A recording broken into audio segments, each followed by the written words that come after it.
Al-Qaeda, Osama bin Laden, ഒരു കാലത്ത് ലോകത്തെ വിറപ്പിച്ച പേരുകൾ. സെപ്റ്റംബർ 11 ആക്രമണത്തിലൂടെ അമേരിക്കയുടെ ശിരസിൽ പ്രഹരമേൽപ്പിച്ചതോടെ ലോകം ഭീതിയോടെ വീക്ഷിച്ച സംഘടനയും നേതാവും. പാശ്ചാത്യ ശക്തികൾ അഫ്ഗാനിസ്ഥാനിൽ നടത്തിയ സൈനിക നടപടിയിലൂടെ കരുത്തു നഷ്ടപ്പെട്ട അൽ-ഖ്വയ്ദ കഴിഞ്ഞ കുറേ കാലമായി നിദ്രയിലാണ്. പാകിസ്ഥാനിൽ ഒളിവിൽ കഴിഞ്ഞിരുന്ന ബിൻ ലാദനെ അമേരിക്കൻ കമാൻഡോകൾ വകവരുത്തിയതോടെ അൽ-ഖ്വയ്ദയുടെ പതനം പൂർത്തിയായി. പിന്നീടാണ് ഇസ്ലാമിക് സ്റ്റേറ്റ് എന്ന ഭീകര സംഘടനയുടെ ആവിർഭാവം. സിറിയയിലും ഇറാഖിലും വേരുകളാഴ്ത്തി ചെറിയ കാലം കൊണ്ട് ശക്തി പ്രാപിച്ച IS ലോകമൊട്ടാകെ ഭീതി വാരി വിതറി. ഇസ്ലാം രാഷ്ട്ര സ്ഥാപനത്തിനായി ഇറങ്ങിപ്പുറപ്പെട്ട IS വലിയ തിരിച്ചടികളാണ് ഇറാഖിലും സിറിയയിലും ഇപ്പോൾ നേരിടുന്നത്.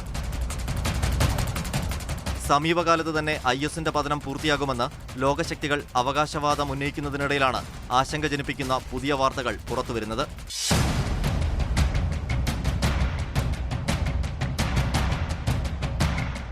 തുടച്ചു നീക്കപ്പെട്ടു എന്ന് കരുതിയ അൽ-ഖ്വയ്ദ തിരിച്ചുവരവിന്റെ പാതയിലാണെന്ന് ബ്രിട്ടീഷ് പ്രതിരോധ മന്ത്രാലയം തന്നെ സ്ഥിരീകരിക്കുന്നു.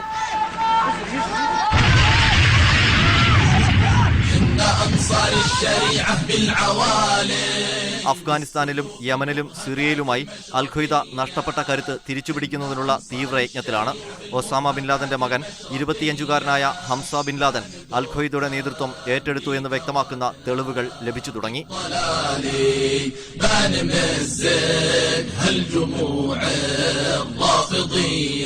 കഴിഞ്ഞ കുറച്ചു മാസങ്ങളായി ഹംസ ബിൻ ലാദൻ പുറത്തുവിട്ടുകൊണ്ടിരിക്കുന്ന ഓഡിയോ ടേപ്പുകൾ സംഘടനയുടെ നേതൃസ്ഥാനത്തേക്കുള്ള അയാളുടെ അവരോഹണമായാണ് വിലയിരുത്തപ്പെടുന്നത്.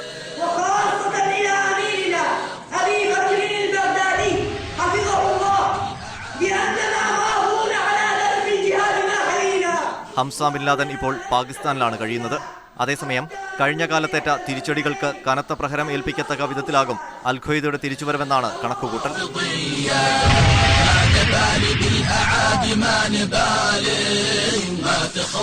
ബ്രിട്ടനെതിരെ കനത്ത ആക്രമണങ്ങളാണ് അൽ-ഖ്വയ്ദ ആസൂത്രണം ചെയ്യുന്നതെന്ന് ബ്രിട്ടന്റെ പ്രതിരോധ സെക്രട്ടറി മൈക്കൽ ഫാലൻ വെളിപ്പെടുത്തി. അൽ-ഖ്വയ്ദയുടെ സിറിയൻ വിഭാഗമായ അൽ-നുസ്ര, ഫത്തെ അൽ-ഷാം എന്ന് പേരുമാറ്റി കരുത്താർജിച്ചു കഴിഞ്ഞു. അൽ-ഖ്വയ്ദയുടെ മുതിർന്ന നേതാക്കളെല്ലാം ഈ സംഘടനയുടെ കുടക്കീഴിൽ ആക്രമണങ്ങൾക്ക് ആസൂത്രണം നൽകുന്നതായാണ് റിപ്പോർട്ടുകൾ. കഴിഞ്ഞ ദിവസം അമേരിക്കയുടെ ആളില്ലാ വിമാനം നടത്തിയ ആക്രമണത്തിൽ ഫത്തെ അൽ-ഷാമിന്റെ പ്രമുഖ നേതാവ് കൊല്ലപ്പെട്ടിരുന്നു. നിലവിൽ ISന്റെ ഭാവി എന്താകുമെന്ന് ആകാംക്ഷയോടെ കാത്തിരിക്കുകയാണ് അൽ-ഖ്വയ്ദയെന്നാണ് പുറത്തുവരുന്ന റിപ്പോർട്ടുകൾ. അതിനുശേഷം ബ്രിട്ടൻ അടക്കം യൂറോപ്യൻ മേഖലയിൽ കനത്ത പ്രഹരം തന്നെ ഏൽപ്പിക്കാനുള്ള മുന്നൊരുക്കങ്ങൾ അണിയറയിൽ നിശബ്ദമായി നടക്കുന്നുണ്ട്.